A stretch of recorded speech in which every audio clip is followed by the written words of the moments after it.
Today, we're going to dive into a classic fable that honestly holds a shockingly powerful lesson about ambition, vanity, and that one single mistake that can bring everything crashing down. Yeah, we're talking about the fatal vanity of the tortoise. You know that feeling, right? That feeling of being totally grounded, maybe a little slow. Well, it seems like the whole world is just racing past you. You just wish you could break free and see everything from a totally new perspective. Well, that exact feeling, that's where our story begins. So let's meet our main character, the tortoise. He is just consumed by this deep, deep dissatisfaction. To him, his slow, earthbound life feels like a prison. And his desire to see more, well, it comes from a place that's a lot deeper than just being a little bored.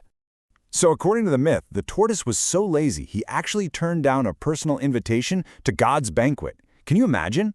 As punishment, he was cursed to carry his home on his back forever. So while he's watching birds fly and other animals run around free, he gets incredibly unhappy with his fate. His problem wasn't just being slow, it was this burning regret and a powerful desire for everything he couldn't have. Okay, and this is where the story really takes a turn. The tortoise's unhappiness leads him to this incredible but, let's be honest, pretty sketchy opportunity. He runs into a pair of ducks and they make him an offer that he just can't refuse. The plan is actually pretty simple.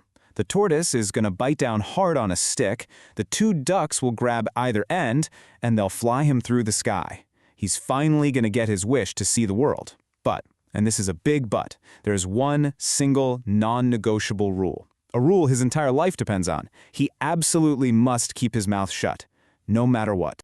And they do it. They take off. The tortoise is soaring, seeing the world just like he'd always dreamed. It's incredible.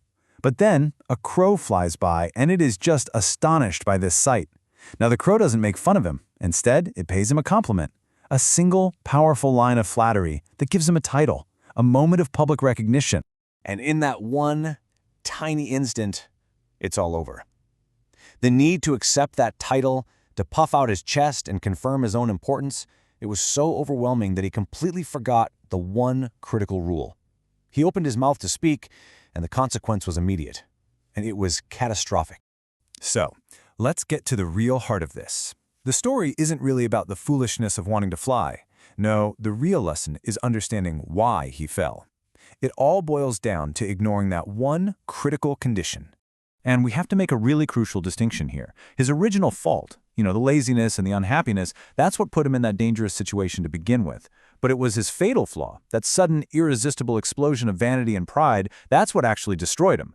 This brings us to this idea of the necessary condition. For pretty much any high-stakes opportunity, there's usually that one rule that holds the entire thing together. For our tortoise, it was silence. The second he chose the empty satisfaction of his ego over that condition, his failure was basically a done deal. And that's because the pull of praise, of feeling important for just a second, can feel so much more real and urgent than the quiet discipline you need to actually succeed. Okay, so an ancient story about a talking tortoise. Why should we care? Because this exact same dynamic plays out all the time. In our personal lives, in our relationships, in our careers. The truth is, we are all, at some point, the tortoise. Seriously, just think about it for a second.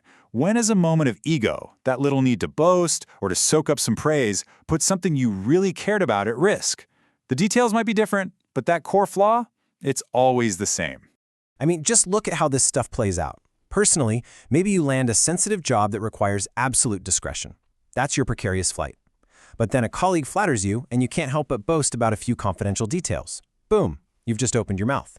Professionally, it could be securing secret funding for your startup only to leak the deal because a rival complimented how clever you were. In every single case, breaking that one necessary condition for a quick hit of pride leads to a fall. These are the exact psychological traps the fable is warning us about. It's that moment you forget you're flying on borrowed wings, with help from others, and you start believing you really are the king. It's allowing some random comment from a stranger to dictate an action that could literally ruin you. It's choosing ego over survival. So, we've broken down the problem. So what's the fix? Well, the fable actually gives us some really clear, actionable wisdom. It's all about learning when to hold your stick and, more importantly, when to hold your tongue. These are so powerful. Think of them like mental guardrails. I honor the terms of my success. That's all about respecting that necessary condition. I reject flattery that distracts me. That's about spotting the crow before it's too late. And my personal favorite, I am careful on borrowed wings. What a crucial reminder to stay humble when other people are helping you get a lift. At the end of the day, the danger was never really the flight itself. It was the fatal need to talk about it. So I'll leave you with this. What flattery is tempting you to open your mouth? Figuring out your own personal crow, the praise you're most vulnerable to? That's the first step to making sure you always land safely.